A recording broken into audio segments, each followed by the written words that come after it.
तो प्यारे भक्तों, आज हम एक ऐसा चमत्कारी महामंत्र सुनाने वाले हैं जिसके सुनने मात्र से सारी समस्या खत्म हो जाएगी और मनोकामना पूर्ण हो जाएगी। धन का आगमन होगा और रोग व्याधि आदि सभी समस्या खत्म हो जाएगी। भगवान की कृपा सदा आप सभी पर बनी रहेगी। आपको यह मंत्र पूरा सुनना है। यह मंत्र महाकाल का महामंत्र है, जिसको जितनी अधिक बार आप सुनेंगे उतने पाप से मुक्त हो जाएंगे। और दोस्तों, साथ ही हमारी वीडियो को लाइक एवं सब्सक्राइब अवश्य करिएगा, जिससे आप सभी तक ऐसे वीडियो पहुंचते रहें। तो चलिए हम मंत्र सुनते हैं। अवंतिकायां विहितावतारं मुक्ति प्रदानाय च सज्जनामम् अकाल मृत्यो परिरक्षणार्थं वंदे महाकाल महासुरेशम्। अवंतिकायां विहितावतारं मुक्ति प्रदानाय च सज्जनामम् अकाल मृत्यो परिरक्षणार्थं वंदे महाकाल महासुरेशम्। अवंतिकायां विहितावतारं मुक्ति प्रदानाय च सज्जनामम् अकाल मृत्यो परिरक्षणार्थं वंदे महाकाल महासुरेशम्। अवंतिकायां विहितावतारं मुक्ति प्रदानाय च सज्जनामम् अकाल मृत्यो परिरक्षणार्थं वंदे महाकाल महासुरेशम्।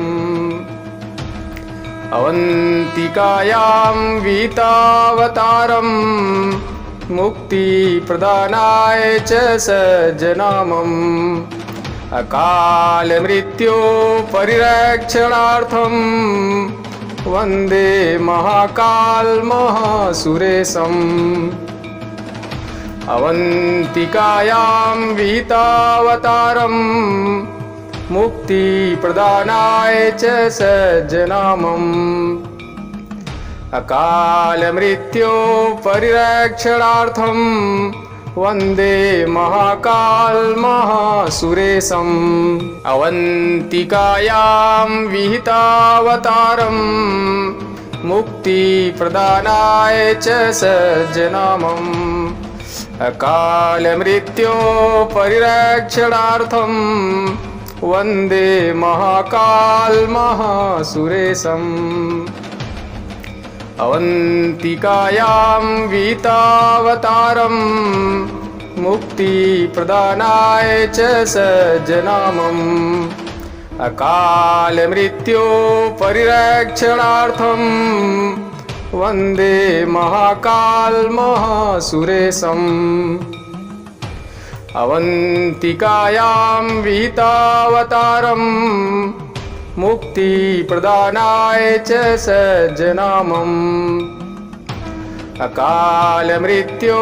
परिरक्षणार्थं वंदे महाकाल महासुरेशम्। अवंतिकायां विहितावतारं मुक्ति प्रदानाय च सज्जनामम् अकाल मृत्यो परिरक्षणार्थं वंदे महाकाल महासुरेशम्। अवंतिकायां विहितावतारं मुक्ति प्रदानाय च सज्जनामम् अकाल मृत्यो परिरक्षणार्थं वंदे महाकाल महासुरेशम्। अवंतिकायां विहितावतारं मुक्ति प्रदानाय च सज्जनामम् अकाल मृत्यो परिरक्षणार्थं वंदे महाकाल महासुरेशम्। अवंतिकायां विहितावतारं मुक्ति प्रदानाय च सज्जनामम् अकाल मृत्यो परिरक्षणार्थं वन्दे महाकालमहासुरेशम् अवन्तिकायां विहितावतारम् मुक्तिप्रदानाय च सज्जनामम्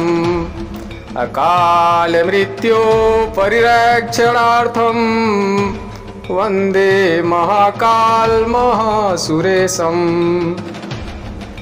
अवन्तिकायां विहितावतारम् मुक्तिप्रदानाय च सज्जनामम् अकालमृत्यो परिरक्षणार्थम् वन्दे महाकालमहासुरेशम् अवन्तिकायां विहितावतारम् मुक्तिप्रदानाय च सज्जनामम् अकालमृत्यो परिरक्षणार्थम् वन्दे महाकालमहासुरेशम् अवन्तिकायां विहितावतारम् मुक्तिप्रदानाय च सज्जनामम् अकालमृत्यो परिरक्षणार्थम् वन्दे महाकालमहासुरेशम् अवन्तिकायां विहितावतारम् मुक्तिप्रदानाय च सज्जनामम् अकालमृत्यो परिरक्षणार्थम् वन्दे महाकालमहासुरेशम् अवन्तिकायां विहितावतारम् मुक्तिप्रदानाय च सज्जनामम् अकालमृत्यो परिरक्षणार्थम् वन्दे महाकालमहासुरेशम् अवन्तिकायां विहितावतारम्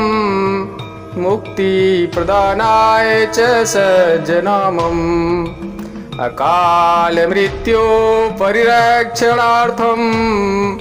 वन्दे महाकालमहासुरेशम्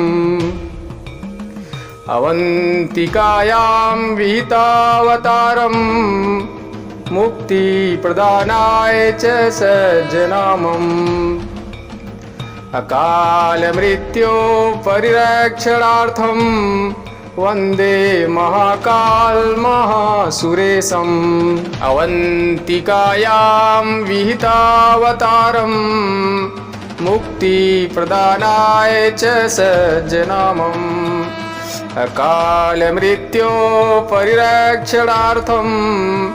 वन्दे महाकालमहासुरेशम् अवन्तिकायां विहितावतारम् मुक्तिप्रदानाय च सज्जनामम् अकालमृत्यो परिरक्षणार्थम् वन्दे महाकालमहासुरेशम् अवन्तिकायां विहितावतारम् मुक्तिप्रदानाय च सज्जनामम् अकालमृत्यो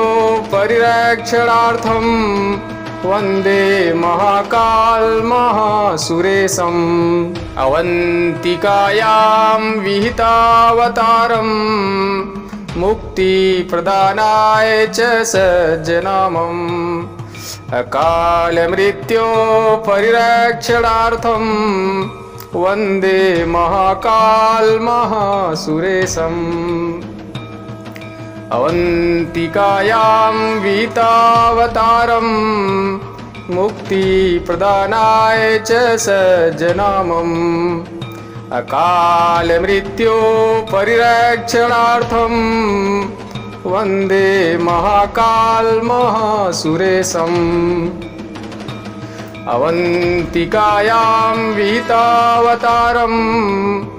मुक्तिप्रदानाय च सज्जनामम्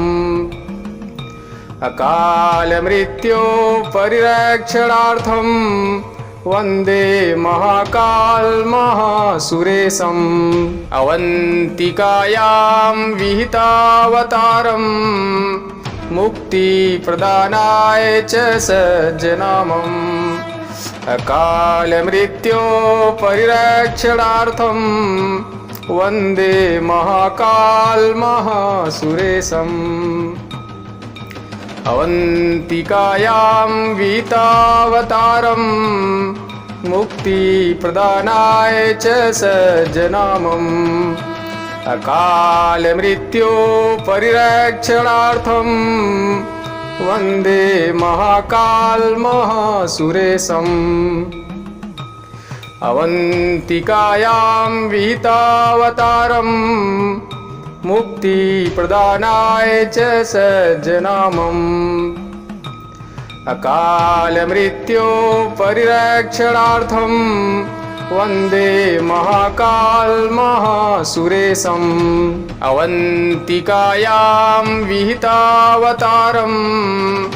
मुक्तिप्रदानाय च सज्जनामम्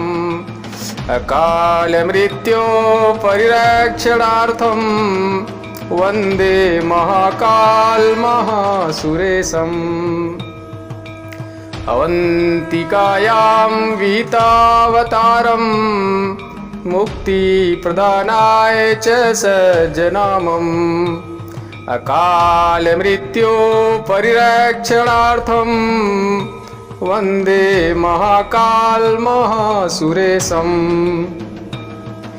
अवन्तिकायां विहितावतारं मुक्तिप्रदानाय च सज्जनामम् अकालमृत्योपरिरक्षणार्थं वन्दे महाकालमहासुरेशम् अवन्तिकायां विहितावतारं मुक्तिप्रदानाय च सज्जनामम् अकालमृत्योपरिरक्षणार्थं वन्दे महाकालमहासुरेशम्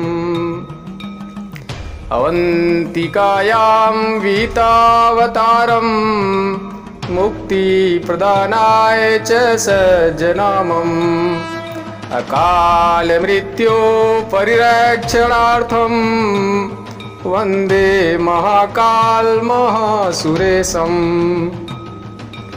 अवन्तिकायां विहितावतारं मुक्तिप्रदानाय च सज्जनामम् अकालमृत्योपरिरक्षणार्थं वन्दे महाकालमहासुरेशम् अवन्तिकायां विहितावतारं मुक्तिप्रदानाय च सज्जनामम् अकालमृत्योपरिरक्षणार्थं वन्दे महाकालमहासुरेशम् अवन्तिकायां विहितावतारं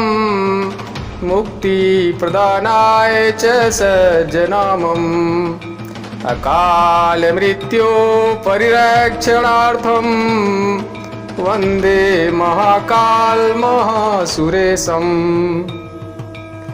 अवन्तिकायां विहितावतारं मुक्तिप्रदानाय च सज्जनामम् अकालमृत्योपरिरक्षणार्थं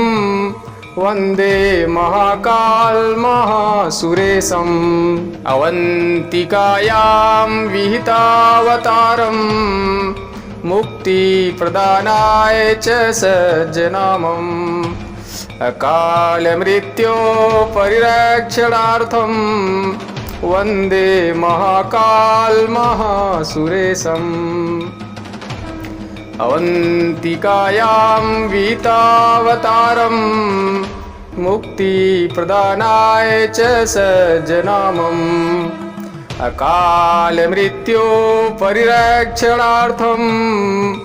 वन्दे महाकालमहासुरेशम् अवन्तिकायां विहितावतारं मुक्तिप्रदानाय च सज्जनामम् अकालमृत्योपरिरक्षणार्थं वन्दे महाकालमहासुरेशम् अवन्तिकायां विहितावतारम् मुक्तिप्रदानाय च सज्जनामम् अकालमृत्यो परिरक्षणार्थं वन्दे महाकालमहासुरेशम् अवन्तिकायां विहितावतारम् मुक्तिप्रदानाय च सज्जनामम् अकालमृत्यो परिरक्षणार्थं वन्दे महाकालमहासुरेशम् अवन्तिकायां विहितावतारम् मुक्तिप्रदानाय च सज्जनामम्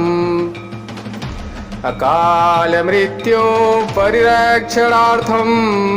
वन्दे महाकालमहासुरेशम् अवन्तिकायां विहितावतारम् मुक्तिप्रदानाय च सज्जनामम् अकालमृत्यो परिरक्षणार्थं वन्दे महाकालमहासुरेशम्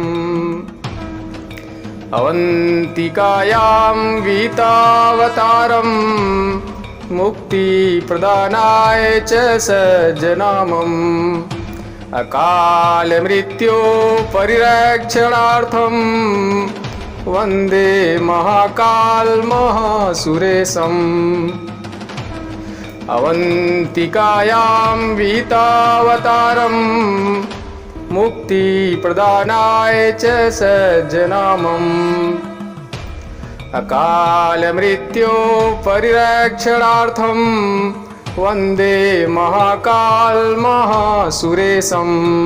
अवन्तिकायां विहितावतारम् मुक्तिप्रदानाय च सज्जनामम् अकालमृत्यो परिरक्षणार्थं वन्दे महाकालमहासुरेशम् अवन्तिकायां विहितावतारम् मुक्तिप्रदानाय च सज्जनामम् अकालमृत्यो परिरक्षणार्थं वन्दे महाकालमहासुरेशम् अवन्तिकायां विहितावतारम् मुक्तिप्रदानाय च सज्जनामम् अकालमृत्यो परिरक्षणार्थं वन्दे महाकालमहासुरेशम् अवन्तिकायां विहितावतारम् मुक्तिप्रदानाय च सज्जनामम् अकालमृत्यो परिरक्षणार्थं वन्दे महाकालमहासुरेशम् अवन्तिकायां विहितावतारम् मुक्तिप्रदानाय च सज्जनामम् अकालमृत्यो परिरक्षणार्थं वन्दे महाकालमहासुरेशम् अवन्तिकायां विहितावतारम् मुक्तिप्रदानाय च सज्जनामम् अकालमृत्यो परिरक्षणार्थं वन्दे महाकालमहासुरेशम् अवन्तिकायां विहितावतारम् मुक्तिप्रदानाय च सज्जनामम् अकालमृत्यो परिरक्षणार्थं वन्दे महाकालमहासुरेशम् अवन्तिकायां विहितावतारम् मुक्तिप्रदानाय च सज्जनामम् अकालमृत्यो परिरक्षणार्थं वन्दे महाकालमहासुरेशम् अवन्तिकायां विहितावतारम् मुक्तिप्रदानाय च सज्जनामम् अकालमृत्योपरिरक्षणार्थं वन्दे महाकालमहासुरेशम् अवन्तिकायां विहितावतारम् मुक्तिप्रदानाय च सज्जनामम्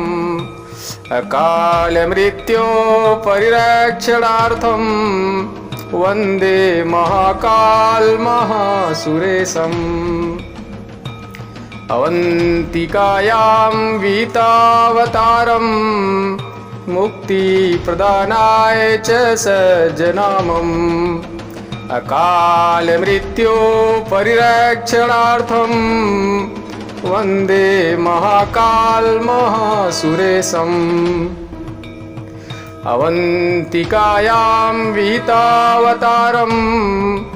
मुक्तिप्रदानाय च सज्जनामम् अकालमृत्योपरिरक्षणार्थं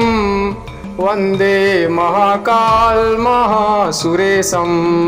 अवन्तिकायां विहितावतारम् मुक्तिप्रदानाय च सज्जनामम् अकालमृत्योपरिरक्षणार्थं वन्दे महाकालमहासुरेशम् अवन्तिकायां विहितावतारम् मुक्तिप्रदानाय च सज्जनामम् अकालमृत्योपरिरक्षणार्थं वन्दे महाकालमहासुरेशम् अवन्तिकायां विहितावतारम् मुक्तिप्रदानाय च सज्जनामम् अकालमृत्योपरिरक्षणार्थं वन्दे महाकालमहासुरेशम् अवन्तिकायां विहितावतारम् मुक्तिप्रदानाय च सज्जनामम् अकालमृत्योपरिरक्षणार्थं वन्दे महाकालमहासुरेशम् अवन्तिकायां विहितावतारम् मुक्तिप्रदानाय च सज्जनामम् अकालमृत्योपरिरक्षणार्थं वन्दे महाकालमहासुरेशम् अवन्तिकायां विहितावतारम् मुक्तिप्रदानाय च सज्जनामम् अकालमृत्योपरिरक्षणार्थं वन्दे महाकालमहासुरेशम् अवन्तिकायां विहितावतारम् मुक्तिप्रदानाय च सज्जनामम् अकालमृत्योपरिरक्षणार्थं वन्दे महाकालमहासुरेशम् अवन्तिकायां विहितावतारम् मुक्तिप्रदानाय च सज्जनामम् अकालमृत्योपरिरक्षणार्थं वन्दे महाकालमहासुरेशम् अवन्तिकायां विहितावतारम् मुक्तिप्रदानाय च सज्जनामम् अकालमृत्योपरिरक्षणार्थं वन्दे महाकालमहासुरेशम् अवन्तिकायां विहितावतारम् मुक्तिप्रदानाय च सज्जनामम् अकालमृत्योपरिरक्षणार्थं वन्दे महाकालमहासुरेशम् अवन्तिकायां विहितावतारम् मुक्तिप्रदानाय च सज्जनामम् अकालमृत्योपरिरक्षणार्थं वन्दे महाकालमहासुरेशम् अवन्तिकायां विहितावतारम् मुक्तिप्रदानाय च सज्जनामम् अकालमृत्योः परिरक्षणार्थम् वन्दे महाकालमहासुरेशम् अवन्तिकायां विहितावतारम् मुक्तिप्रदानाय च सज्जनामम् अकालमृत्योः परिरक्षणार्थम् वन्दे महाकालमहासुरेशम् अवन्तिकायां विहितावतारम् मुक्तिप्रदानाय च सज्जनामम् अकालमृत्योः परिरक्षणार्थम् वन्दे महाकालमहासुरेशम् अवन्तिकायां विहितावतारम् मुक्तिप्रदानाय च सज्जनामम् अकालमृत्योः परिरक्षणार्थम् वन्दे महाकालमहासुरेशम् अवन्तिकायां विहितावतारम् मुक्तिप्रदानाय च सज्जनामम् अकालमृत्योः परिरक्षणार्थम् वन्दे महाकालमहासुरेशम् अवन्तिकायां विहितावतारम् मुक्तिप्रदानाय च सज्जनामम् अकालमृत्योः परिरक्षणार्थम् वन्दे महाकालमहासुरेशम् अवन्तिकायां विहितावतारम् मुक्तिप्रदानाय च सज्जनामम् अकालमृत्योः परिरक्षणार्थम् वन्दे महाकालमहासुरेशम् अवन्तिकायां विहितावतारम् मुक्तिप्रदानाय च सज्जनामम् अकालमृत्योः परिरक्षणार्थम् वन्दे महाकालमहासुरेशम् अवन्तिकायां विहितावतारम् मुक्तिप्रदानाय च सज्जनामम्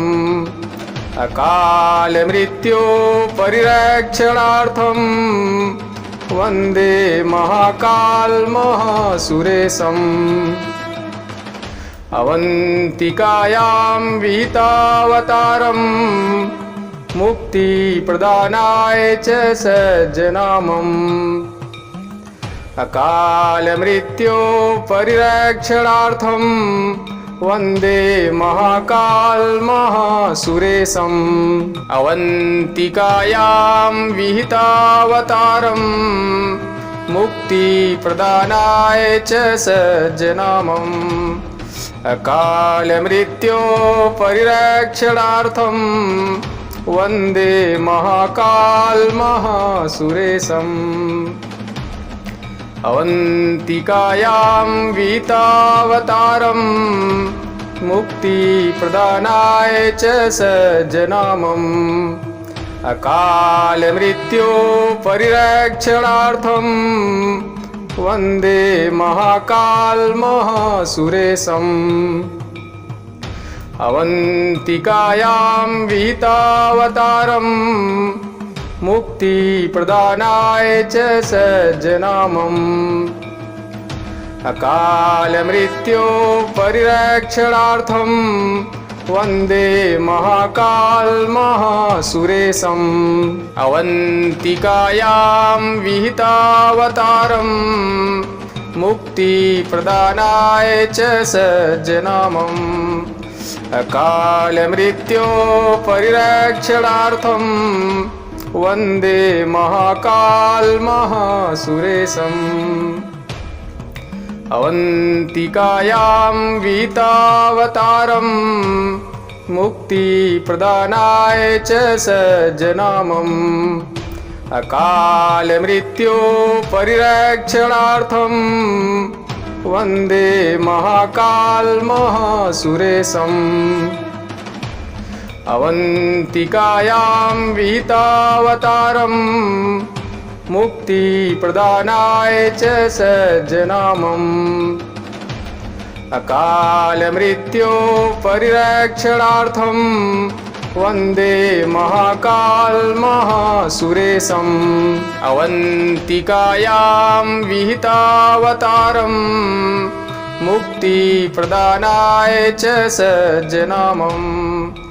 अकालमृत्यो परिरक्षणार्थं वन्दे महाकालमहासुरेशम् अवन्तिकायां विहितावतारम् मुक्तिप्रदानाय च सज्जनामम् अकालमृत्यो परिरक्षणार्थं वन्दे महाकालमहासुरेशम् अवन्तिकायां विहितावतारम् मुक्तिप्रदानाय च सज्जनामम् अकालमृत्यो परिरक्षणार्थं वन्दे महाकालमहासुरेशम्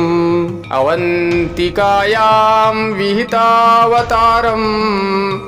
मुक्तिप्रदानाय च सज्जनामम् अकालमृत्यो परिरक्षणार्थं वन्दे महाकालमहासुरेशम् अवन्तिकायां विहितावतारम् मुक्तिप्रदानाय च सज्जनामम् अकालमृत्यो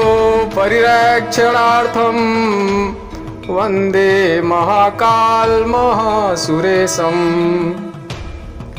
अवन्तिकायां विहितावतारम् मुक्तिप्रदानाय च सज्जनामम् अकालमृत्यो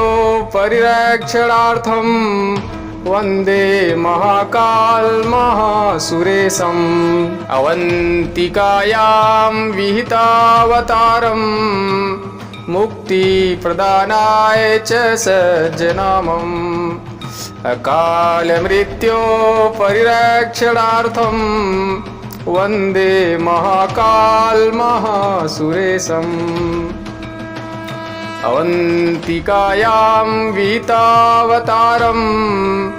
मुक्तिप्रदानाय च सज्जनामम् अकालमृत्यो परिरक्षणार्थं वन्दे महाकालमहासुरेशम् अवन्तिकायां विहितावतारम् मुक्तिप्रदानाय च सज्जनामम् अकालमृत्यो परिरक्षणार्थं वन्दे महाकालमहासुरेशम् अवन्तिकायां विहितावतारम् मुक्तिप्रदानाय च सज्जनामम् अकालमृत्यो परिरक्षणार्थं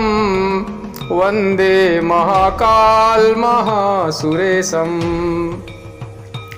अवन्तिकायां विहितावतारम्